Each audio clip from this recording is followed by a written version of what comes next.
हमारे परम गुरुदेव, गुरुदेव के गुरुदेव रसिकाचार्य श्रीपाद गौरांग दास बाबा जी महाराज की तिरुभाव तिथि है। आज के दिन ही सन 1953 में पूज्य बाबा श्री धाम वृंदावन में ही अपनी भजन कुटी में लीला में प्रविष्ट हुए। श्रीपाद गौरांग दास बाबा जी महाराज के चरित्र को अनेक बार गायन किया है। खूब सुंदर और खूब विस्तृत चरित्र है बाबा का, रस से परिपूर्ण। 1887 में कोलकाता के निकट चांगड़ी पोता ग्राम में, उसे वर्तमान में अभी सुभाष ग्राम बोलते हैं, वहाँ बाबा का ब्राह्मण परिवार में प्राकट्य हुआ। आपके पिता श्री भूपेंद्र नाथ चक्रवर्ती जी, माता श्री चंडी देवी जी, उनके यहाँ नित्यानंद त्रयोदशी के पावन पर्व पर बाबा प्रकट हुए। जन्म लीला विलक्षण, बाल लीला विलक्षण, और कैसे आपके स्कूल के मार्ग में पढ़ने जाते थे। कलकत्ता के स्कॉटिश कॉलेज में, अंग्रेजों के समय का कॉलेज था, उसमें बाबा पढ़ने जाते थे। तो ट्रेन से रोज उनको जाना होता था सियालदह। तो रास्ते में पंचवटी एक स्थान था, वहाँ देवी का मंदिर था,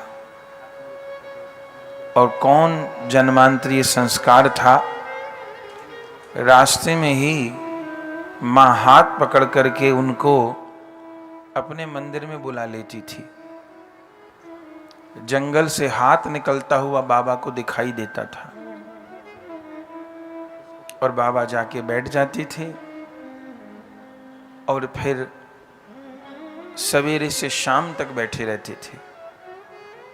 कई बार कॉलेज भी नहीं जा पाते थे, और उन्हीं माँ ने उनको एक दिन आदेश दिया था कि मैं तुझ पर अति प्रसन्न हूँ, तुझे यथार्थ भगवत भक्त रसिक गुरु की प्राप्ति होगी।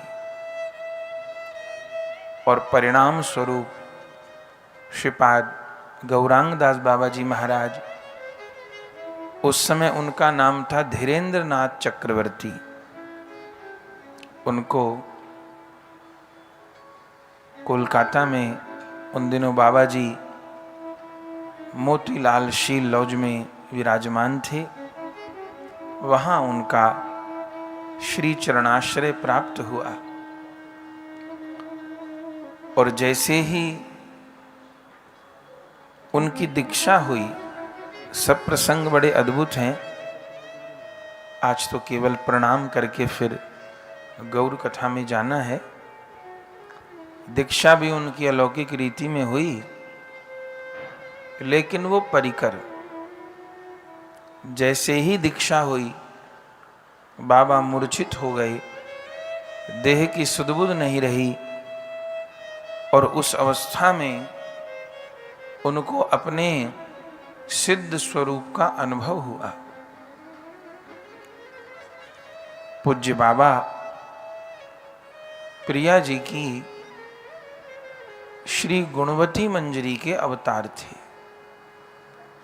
आप साक्षात अवतार, जीव कोटि नहीं, ईश्वर कोटि के महापुरुष छोटे शरीर की अवस्था में सिद्ध स्वरूप का अनुभव हो जाए। देख रहे हैं कि मैं डलिया में पुष्प सजाकर, सेवा की सामग्री सजाकर श्री जी के निकुंज में प्रविष्ट हो रहा हूं। और इसी लीला का उन्होंने दिग्दर्शन किया। और फिर कैसे घर की ओर से थोड़ी प्रतिकूलता हुई और अंततः साक्षात बड़े बाबा जी महाराज ने गौरांगदास बाबा जी के पिता को अनुभव देकर के उनसे स्पष्ट कह दिया कि धीरेन्द्र तो मेरा है, इसका जीवन संसार के लिए नहीं है, मेरे लिए है। ये मेरे घर का रत्न है और इसके द्वारा जीव कल्याण होना है। ये बालक मुझे दे दो। तब माता पिता ने सहर्ष सेवा में समर्पित कर दिया। श्रीपाद गौरांगदास बाबा जी महाराज गुरुदेव के साथ रहना चाहते थे।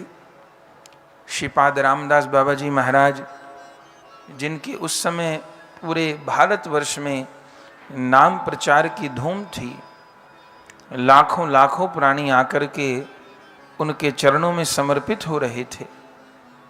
और नाम प्रचार भी केवल दिखावटी नहीं, वास्तविक नाम प्रचार। जिसको भी नाम श्रवण करवाया वो प्रेम में विभोर हो गया, महावैष्णव बन गया, रसिक बन गया। ऐसा नाम प्रचार कर रहे थे गौरांगदास बाबा जी महाराज। उन्हीं के साथ सेवा में रहना चाहते थे, पर रामदास बाबा जी महाराज ने कहा, देखो गौरांगदास, सेवा माने सुख देना। तुम मेरे पास रह कर के जो सेवा करोगे उससे मुझे जो सुख मिलेगा वो तुम्हारे वृंदावन जाने से अधिक मिलेगा। तो तुम्हारे लिए आज्ञा है कि तुम वृंदावन जाओ और वृंदावन में रह करके जो श्री रूप सनातन गोस्वामी पाद की रहनी थी, किस रहनी से विरक्त महात्मा लोग ब्रज में रहते थे, उस रहनी से वृंदावन में रह करके उन युगल किशोर की प्रेममयी उपासना करो। संतों के बीच, रसिकों के बीच भजन का आदर्श उपस्थित करो और वृंदावन में रसमयी कथा का अभाव नहीं होना चाहिए। क्योंकि भक्ति मार्ग में एक साधक का पोषण, जैसे हम लोग जो कुछ भी मुख से ग्रहण करते हैं उसमें दो ही चीज होती है, एक खाद्य सामग्री होती है, एक पेय सामग्री होती है। जल, दूध आदि पीते हैं और भोजन फल आदि को खाते हैं, ग्रहण करते हैं। इन दो चीजों से ही पोषण होता है। केवल जल दूध पिएं, भोजन न करें तो भी शरीर पूरी तरह से पुष्ट नहीं होगा, और केवल भोजन प्रसाद करें, जल न पिएं तो भी निर्वाह नहीं होगा। तो भोजन पानी दो चीज हैं शरीर को पुष्ट करने के लिए। ऐसे ही भजन मार्ग में अपने को पुष्ट करने के लिए हम बढ़ते रहें, मार्ग में लगे रहें, बने रहें, मन भटके नहीं, संसार का प्रभाव हमारे ऊपर आए नहीं, जमे नहीं। उसके लिए दो चीज परम आवश्यक हैं, वो है कीर्तन और कथा। लेकिन शुद्ध रूप में कीर्तन मिले और शुद्ध रूप में कथा मिले, अभी हर चीज में मिलावट हो गई। केवल वायु में मिलावट नहीं हुई, प्रदूषण हो गया वायु में, जल में मिलावट हो गई, घी दूध में मिलावट हो गई, अन्न में मिलावट हो गई। इतना यूरिया फर्टिलाइजर डाला जाता है खेतों में कि वो चावल गेहूं के रूप में भी शरीर में विष जा रहा है। कहाँ तक रोकेंगे उसको? सब्जियों के फलों के रूप में भी विष जा रहा है। ज़्यादा पैदावार बढ़ाने के लिए इतना कीटनाशक का प्रयोग होता है कि फसल तो जल्दी बढ़ जाती है, लेकिन उसमें जो छिड़काव होता है रासायनिक दवाइयों का, उसका विष भी आता है। जितने कैंसर अब सुनने में आते हैं, पहले नहीं आते थे। अब तो कैंसर एक सामान्य बात हो गई है। व्यक्ति का जीवन नष्ट हो जाता है, सारे जीवन की कमाई हुई उसकी जो पूंजी होती है वो लुट जाती है, और आदमी भी कठिनाई से बचता है, बच नहीं पाता। तो अन्न में भी मिलावट हो गई, दूध में भी मिलावट हो गई, घी में भी मिलावट हो गई। प्रदूषण तो इतना, दिल्ली का हाल देखिए, कितना प्रदूषण हो जाता है कि स्कूलों की 15-15, 20-20 दिन की छुट्टियां पड़ जाती हैं। मुंह पे मास्क लगा के सड़क पर चलना पड़े। माने 100 लोग हमारे आसपास बैठ के सिगरेट पीने लग जाएं एक कमरे में, तो जितना धुआं होगा वो कितना प्रदूषण होगा। 100 लोग सिगरेट पीने लग जाएं एक कमरे में, तो इतना धुआं, इतना प्रदूषण दिल्ली में फैला रहता है। आदमी न बीमार पड़ता हो तो पड़ जाए। तो कलयुग में शुद्ध वायु मिलनी दुर्लभ हो गई, शुद्ध जल मिलना दुर्लभ हो गया, शुद्ध घी तेल मिलना दुर्लभ हो गया, अन्न मिलना दुर्लभ हो गया, मिलावट हुई। कलयुग में कथा सत्संग में भी मिलावट हो गई। कथा सत्संग तो बहुत जगह हो रहे हैं, लेकिन कहाँ कितनी मिलौनी है खबर नहीं। और कई बार डालडा घी खाते खाते, अब किसी ने देसी घी चखा ही नहीं, डालडा घी खाते खाते उसको वही रुच गया। भले वो डालडा घी कोलेस्ट्रॉल जमा करके एक दिन उसके जीवन का अंत कर दे, लेकिन नहीं। लोगों को मदर डेयरी के दूध में स्वाद आने लगा है। अब वो पता नहीं कैसे बनता है दूध जो 10-10 दिन खराब नहीं होता, और गाय के दूध में उनको स्वाद नहीं आता कि जी गाय के दूध की चाय बढ़िया नहीं बनती। तो कलयुग में ये उल्टा काम हो गया कि नकली घी में स्वाद आ रहा है, असली घी की तरफ कोई रुझान नहीं। आदमी को मदर डेयरी के दूध में स्वाद आ रहा है, गैया के दूध की चाहत नहीं। तो कथा सत्संग में भी मिलावट हो गई, बहुत बहुत प्रकार की मिलावट हो गई। और उस मिलावट को हर कोई पकड़ भी नहीं पाएगा, क्योंकि इस कली काल में सबने ग्रंथ अध्ययन तो छोड़ ही दिया है। ग्रंथ किसी ने पढ़ रखे होंगे तभी तो उसको लगेगा कि ये महाराज इस प्रसंग की व्याख्या कर रहे हैं, और ये बात उन्होंने कहाँ से बोल दी। तो अभी तो कथा सत्संग के नाम पर कुछ भी बोल दीजिए, क्योंकि हम लोगों को ग्रंथों से दूर कर दिया गया। सीरियल आते हैं धार्मिक, पहले तो लोग बहुत पूछते थे, ऐसी ऐसी ऊल जलूल बातें धार्मिक सीरियल में दिखा देंगे जिसका कोई सिर पैर नहीं। एक बार एक धार्मिक सीरियल चला, सिया के वर राम या सिया के राम। हम तो देखते नहीं कभी, लेकिन समाज में रहते हैं तो लोग पूछते हैं। तो उन दिनों उस सीरियल के विषय में सैकड़ों लोगों ने पूछा। हमें तो पता भी नहीं था कब आता है, कैसे आता है। लोगों ने बताया उसमें क्या दिखाया जा रहा था? उसमें दिखाया जा रहा था कि सीता जी और कैकेयी माता, इनकी आपस में ऐसी जेलसी रहती थी जैसे आजकल दुनिया में सास बहुओं की रहती है। अब उनको तो क्या है कि पैसा कमाना है, और जब तक चटक पटक बात नहीं कहेंगे तब तक कैसे होगा? तो फिर भले हमारे जो भगवत स्वरूप हैं उनके साथ अन्याय हो जाए, कृष्ण लीला को कितना विभत्स करके दिखा दिया जाए, लेकिन एक तो हिंदू वैसे ही सोया हुआ है, कोई कुछ कहने कोई तैयार नहीं, और दूसरा उसका ज्ञान भी नहीं है, ग्रंथ पढ़ने की जरूरत नहीं।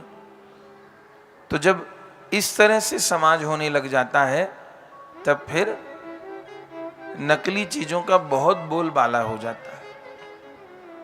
अभी भागवत जी की कथा में भागवत ही नहीं रह गई, राम कथा में रामायण ही नहीं रह गए। ग्रंथ के आश्रय में रह करके सत्संग लाभ करना फिर उसको कितने लोग पसंद करेंगे? अभी यहाँ पर तरह तरह के हम जो बाजारू भजन हैं उनको गाने लग जाएं, बहुत बड़ी ऑर्केस्ट्रा पार्टी रख लें, और जो दुनिया में ताम झाम है उन चीज़ों को बढ़ाएं, तो बहुत कुछ शायद हो जाएगा संसार में। लेकिन विशुद्ध रूप में ग्रंथ को लेकर के चलना, एक एक प्रसंग की चर्चा करने का प्रयास करना, और यथार्थ में जो गौर कथा है उसको कहने का हरि गुरु की कृपा से प्रयास करना, तो वो पता नहीं कितने साधकों के चित्त को प्रभावित करेगी। पर असली वस्तु तो यही है, असली घी तो यही है, लेकिन पाचन तंत्र बिगड़े हुए हैं तो असली घी पचे कैसे? तो कथा में भी मिलावट हो गई और कीर्तन में भी मिलावट हो गई। महाप्रभु जी ने जैसा कीर्तन इस जगत को दिया वैसा कितनी जगह हो रहा है खबर नहीं। अब तो गायकी है, कीर्तन तो खत्म हो गए। किसकी आंख में आंसू है? किसको कीर्तन करते हुए राधा माधव ही लक्ष्य हैं, महाप्रभु ही लक्ष्य हैं, गुरुदेव ही लक्ष्य हैं? तो कीर्तन केवल संसार को रिझाने का या नाचने गाने का उपाय बन गया, और कथा भी कुछ ऐसी हो गई। तो अब ऐसा कह दिया जाता है कि नासे हाँ अच्छी है, लेकिन जैसे हम लोग अशुद्ध भोजन करें, किसी की माँ भोजन न बनाती हो तो उसका बच्चा कहीं भी सड़क से ढकेल से कुछ भी लेके खाने लग जाए तो पेट तो भर जाएगा। कुछ भी अलग गलत सरत बाजार से लेके खा लिया, पेट तो भर जाएगा, लेकिन साथ में वो भोजन रोग भी पैदा करेगा। आदमी को ये तो लगेगा कि भैया बढ़िया खा लिया मैंने, 100-200 रुपया खर्च किए, पानी पी लिया, पेट भर गया, पेट की आग बुझ गई, ठीक है। लेकिन लंबे समय तक यदि वो इसी प्रकार भोजन करता रहा तो शरीर में कोई रोग भी उसके लगेगा, और हो सकता है वो ऐसा भयानक रोग लग जाए यदि उसने ज्यादा ही अशुद्ध भोजन कर लिया है कि उसका खाया पिया सब बराबर हो जाए। ऐसे ही यदि मिलावटी कथा को और मिलावटी कीर्तन को ही हम लोग सुनते रहे तो वो कल्याण नहीं करेगा।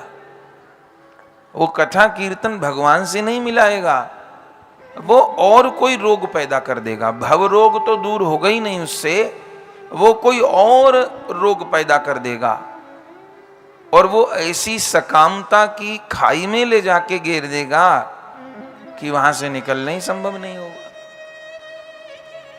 तो ये कथा और कीर्तन ये तो प्राण हैं, ये तो भक्ति महारानी के दो पयोधर हैं, जिनका पान करके साधक को पोषित होना है, पोषण तो यहीं से मिलना है। तो बाबा जी महाराज गौरांग दास बाबा जी को क्या आज्ञा किए?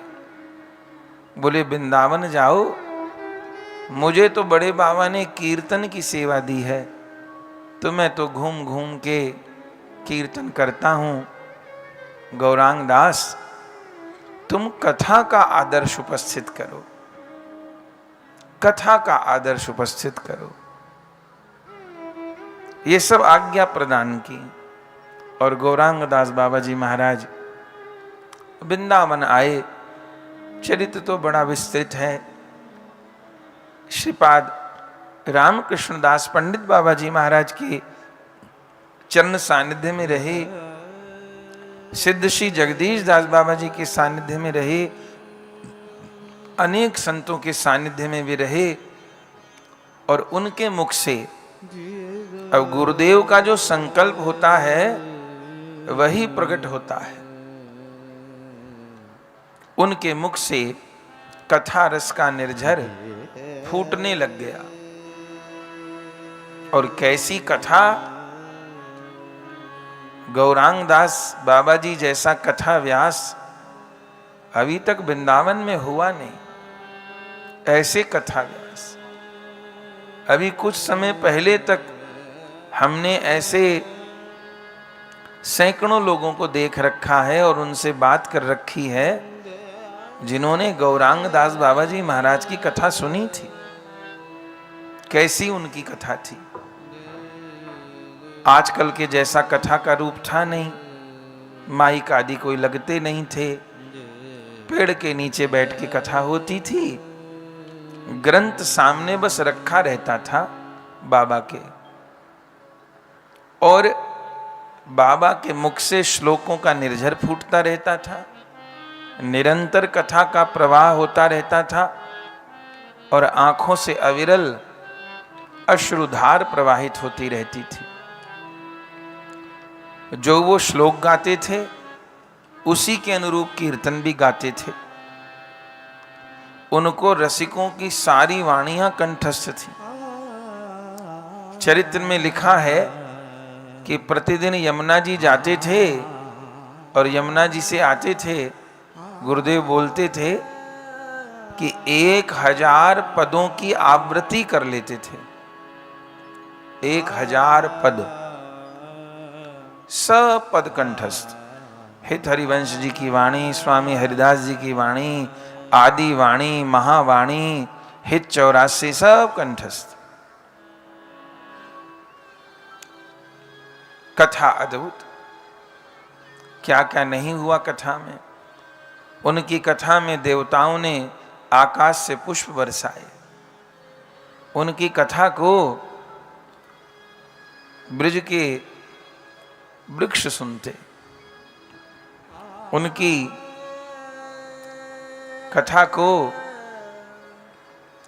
क्या कहना, जिस वृक्ष के नीचे उन्होंने कथा कही उसका अंश भी वैष्णव ने बड़ा सुंदर चांदी की डिब्बी में प्रदान किया। वो घर पर ही रह गई है, मंगा लो, आज सबको दर्शन करा देंगे। हमारे कमरे में ही है, डब्बी है। वहाँ पूजन तो किया, लानी भूल गए, यहाँ नहीं था, सबको दर्शन करा देंगे। तो वृक्षों ने कथा सुनी, सब रस ग्रंथों की कथा। श्री राधा रस सुधा निधि का प्रतिदिन पाठ। एक बार बाबा कहीं गए हुए थे, रात को आने में उनको देर हो गई, और जब अपनी कुटिया पर पहुंचे तो बहुत देर हो गई थी, भूखे प्यासे भी थे बाबा, बस लेट गए, आलस आ गया। इतनी देर में रात को किसी ने दरवाजा खटखटाया।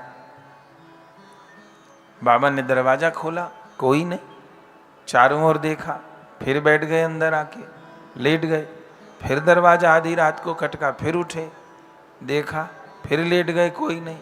फिर तीसरी बार खटकाया किसी ने दरवाजा, और उस समय जब बाबा ने द्वार खोला, पूछा कौन, तो सामने के नीम के वृक्ष से आवाज आई, गौरांग दास हम नीम बोल रहे हैं। हाथ जोड़ लिए बाबा ने, प्रणाम किया वृक्ष को, मेरे लिए क्या आज्ञा है। अरे गौरांग दास आज कथा नहीं सुनाओगे? ये वृक्ष ने कहा। उन वृक्ष को प्राप्ति हो गई, उन्हीं का अंश आज आप लोग दर्शन करेंगे। तो कथा नहीं सुनाओगे हमको? वृक्ष कह रहे हैं बाबा से। बाबा बोले कि आज आने में देर हो गई इसलिए मैंने नहीं। बोले तुम्हारे मुख से कथा सुने बिना हमें चैन नहीं पड़ता, हमारा नियम है कथा सुनाओ। बाबा ने कहा कि ग्रंथ पाठ तो तब करूं, दीपक भी नहीं है, बारिश पड़ रही थी, दीपक भी नहीं है, दिया सलाई भी नहीं है। वृक्ष ने कहा तुम्हारे सिरानी के पास ही दीपक भी रखा है, दिया सलाई भी रखी है,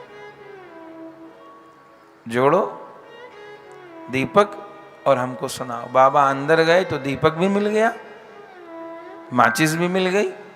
बाबा ने दीपक जोड़ा और रात को श्री राधा रस सुधा निधि का पाठ वृक्षों को सुनाया।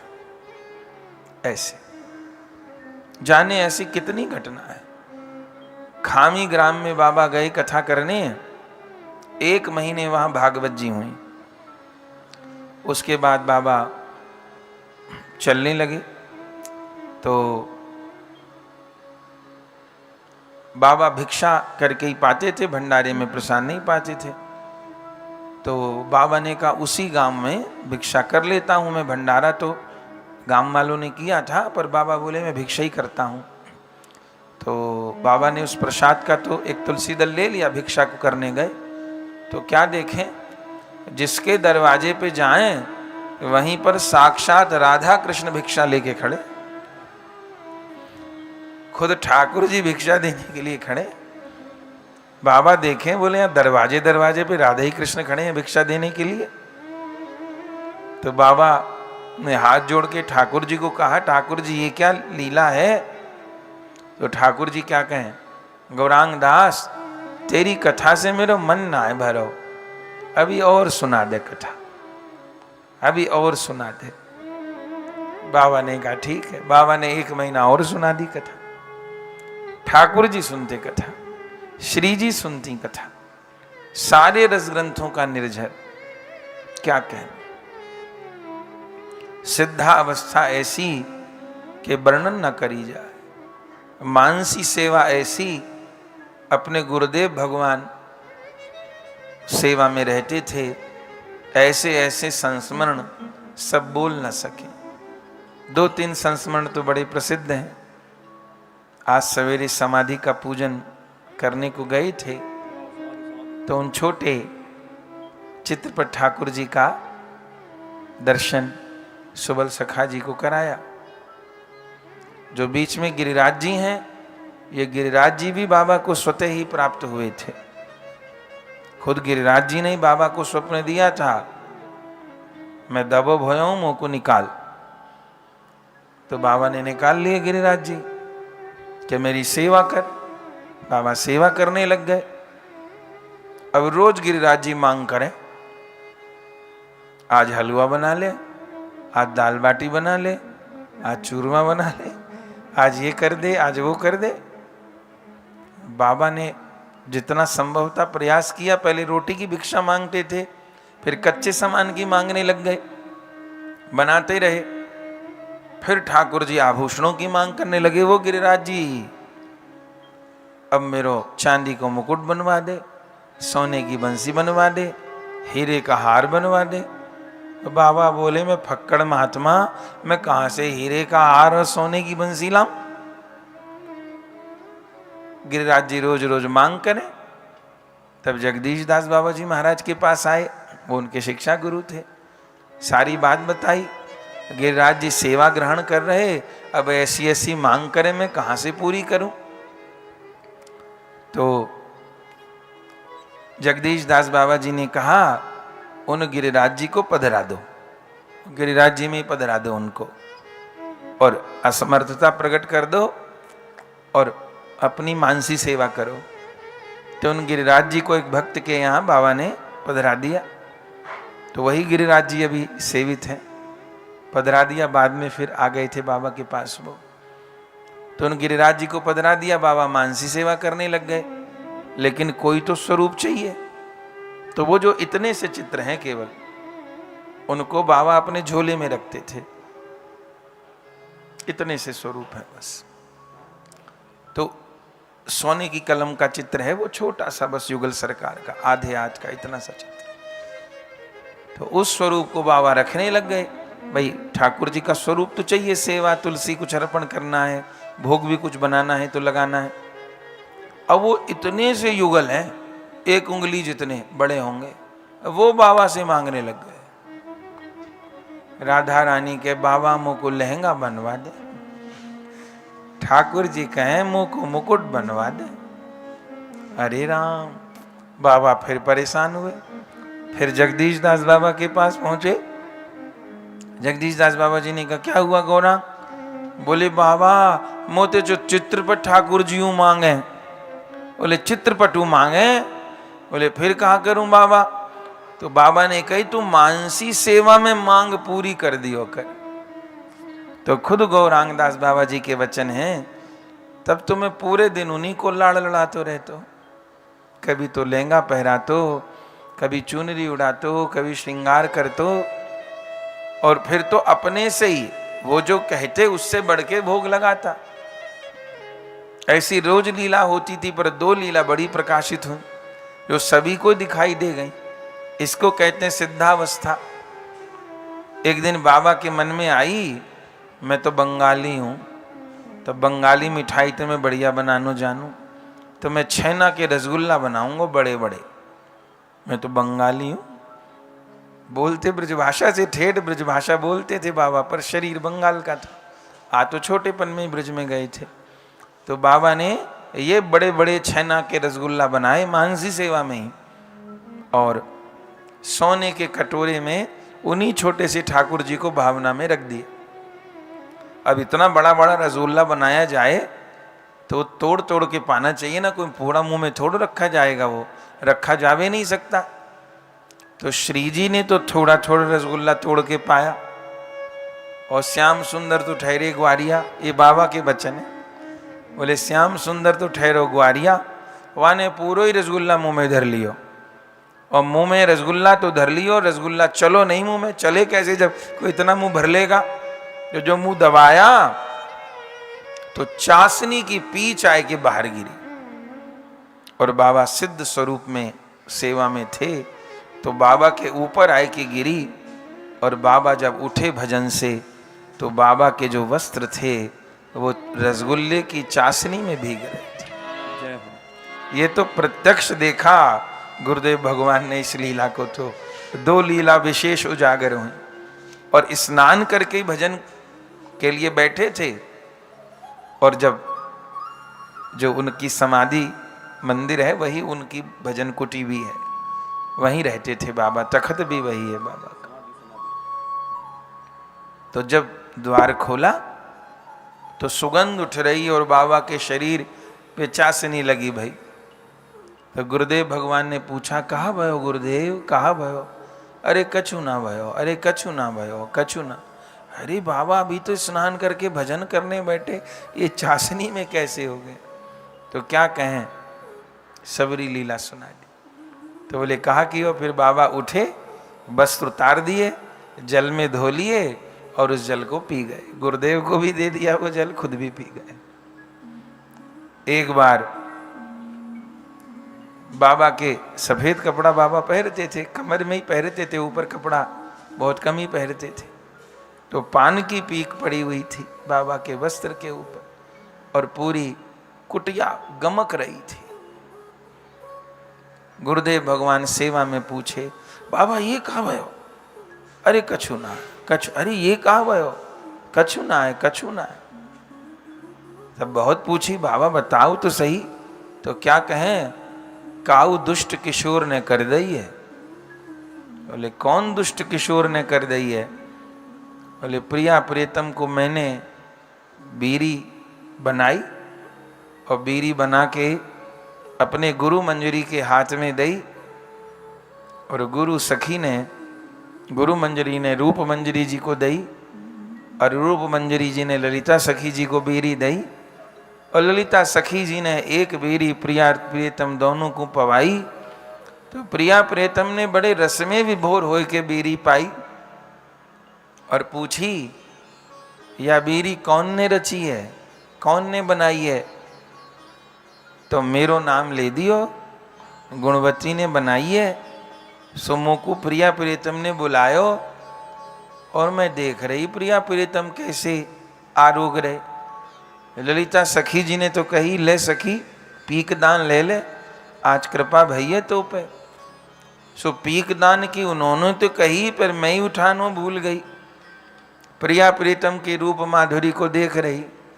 सो श्याम सुंदर को उगार करनो हो, देखो सखी तो बावरी हो रही है, हाथ में पीक दानु नहीं है, तो ऊपर ही पान की पीक कर दी। बाबा के वस्त्र भीग गए। जब कुटिया खुली, कोई केसर कस्तूरी की सुगंध उठ रही थी, पूरी कुटिया गमक रही थी, बाबा की महक रही थी। बाबा के नेत्र ऊपर चढ़े हुए लाल नेत्र हो रहे थे। बाबा उठे हैं, वस्त्र को धोया है, पी गए। होली के दिनों में ऐसा होता था, बैठे होते थे, बाबा के वस्त्र गुलाल केसर में सन जाते थे। ऐसे महापुरुष भूतल पे कमी होते हैं। बड़ा सौभाग्य है जो ऐसे गुरुओं के चरणों का आश्रय मिला। ठाकुर जी का भरोसा पीछे है, गुरु लोगों का भरोसा पहले है। प्रभु को तो किसी भाग वाले ने देखा है, पर गुरु महाराज को देखा है, तो उन्हीं का भरोसा है, पहले उन्हीं का भरोसा है। क्या कहना। तो कितनी कितनी घटनाएं। और गुरुदेव आपके रहते कलकत्ता में और आप रहते वृंदावन में, पर एक प्राण दो देह। माने गौरांग दास बाबा जी से यहां बैठे पूछ लो, जबकि ना उस समय मोबाइल थे, न फोन थे, न टीवी थे, न कैमरा थे, लेकिन गौरांग दास बाबा जी से यहां बैठे पूछ लो कि इस समय गुरुदेव कहाँ हैं और क्या कर रहे हैं, और यहीं बैठे बैठे बता देते कि गुरुदेव यहां हैं और ये कर रहे हैं। और 1953 में जब अघन कृष्ण चतुर्दशी को सखी मां की तिरोभाव तिथि पर श्रीपाद रामदास बाबा जी महाराज ने भी आकस्मिक रूप से रात के 2 बजे कीर्तन करते करते लीला में प्रवेश किया।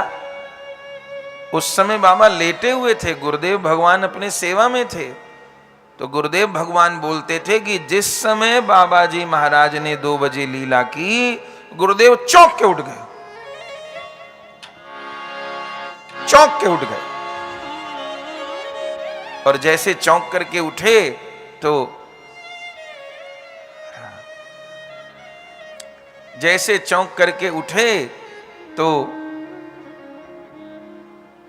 गुरुदेव भगवान को लगा कि शुगर भी रहती थी उन दिनों बाबा को, कोई सांस लेने में दिक्कत हो गई या बाबा को कोई बुरा स्वप्न आया, ऐसा तो नहीं कह सकते।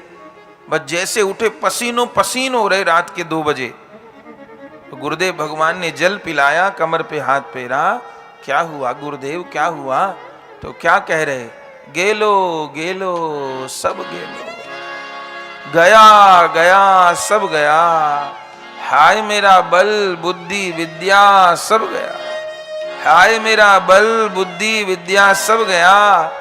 गुरुदेव का नाम लेके बोले, अब मुंह पे भी नहीं रहे हो जाएगा। ये नहीं बताया कि क्या हुआ, और बैठे रहे। अपने गुरुदेव भी उठ गए। उस समय अपने गुरुदेव भगवान सब सेवा करते थे, बुहारी लगा रहे थे। सो दिन में तो समाचार मिल गया कि ऐसे ऐसे बाबा जी महाराज अंतर ध्यान हो गए। अभी पीछे जो चतुर्दशी गई अमावस्या से एक दिन पहले, वह उस दिन से गौरांग दास बाबा जी महाराज ने अन्न जल का त्याग कर दिया, फिर अन्न जल ग्रहण नहीं किया। और 12 दिन माने चतुर्दशी को गुरुदेव अंतर्ध्यान हुए श्रीपाद रामदास बाबा जी महाराज, चतुर्दशी से लेकर के और आज एकादशी तक जो तखत उनकी समाधि पर है बस उसी पर पड़े रहते। मुख में कोई 2 बूंद चरणामृत डाल दी तो ठीक, अन्न जल छूट गया और बस गुरुदेव का विरह, हा गुरुदेव, हा गुरुदेव, हा गुरुदेव। 12 दिन अन्न जल ग्रहण नहीं किया। और आज एकादशी के दिन गौरांग दास बाबा जी महाराज दिन में लगभग 1:30 बजे अपने गुरुदेव भगवान उपस्थित थे और नाम कीर्तन हो रहा था। हर एकादशी को होता ही था नाम, उस दिन भी हो रहा था, लेकिन बाबा जी गौरांग बाबा जी नाम में ही थे और उस समय जो नाम चला वो आज तक नहीं विश्राम हुआ। आज तक नाम कीर्तन हो रहा है, वो आज तक विश्राम नहीं हुआ।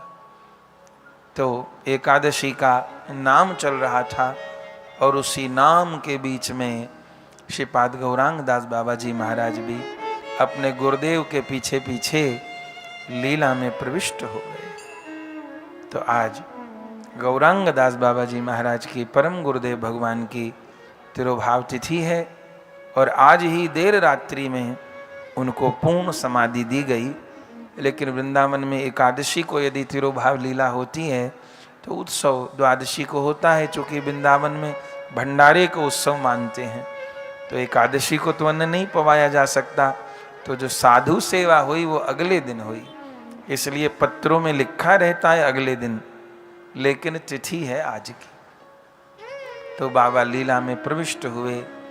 ऐसे परम रसिकाचार्य, परम दयालु संत सदगुरु सभी के होते हैं और वृंदावन के रसिकों का तो क्या कहना। एक रूप से नित्य लीला में विराजमान है और एक रूप से अपनी भजन कुटी में भी विराजमान है, क्योंकि भजन रस का आस्वादन भी वो नित्य करते हैं। कितनी बार गौरांग दास बाबा जी महाराज ने यह अनुभव दिया।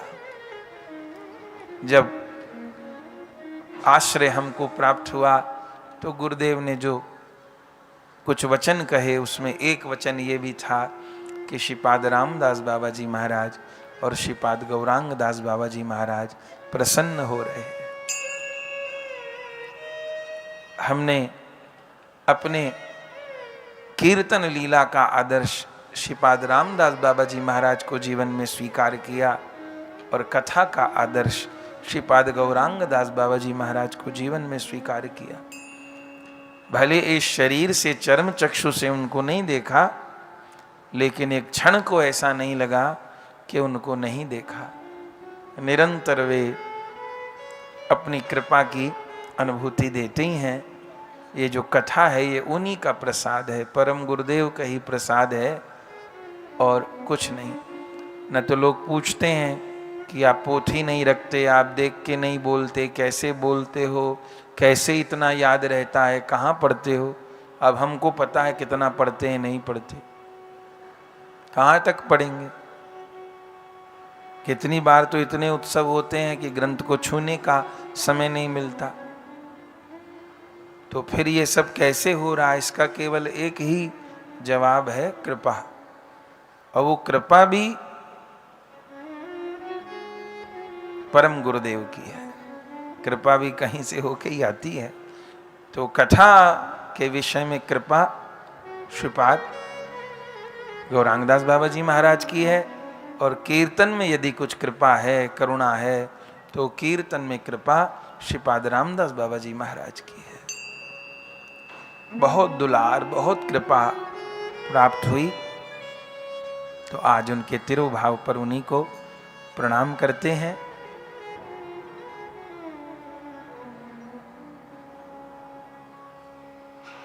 ये जो काष्ठ है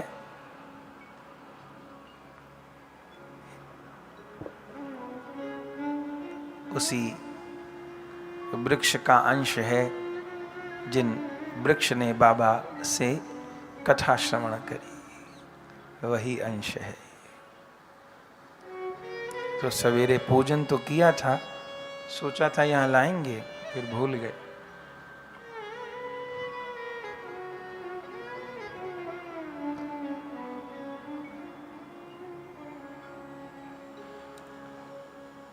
कहिए श्रीपाद गौरांगदास बाबा जी महाराज की जय हो।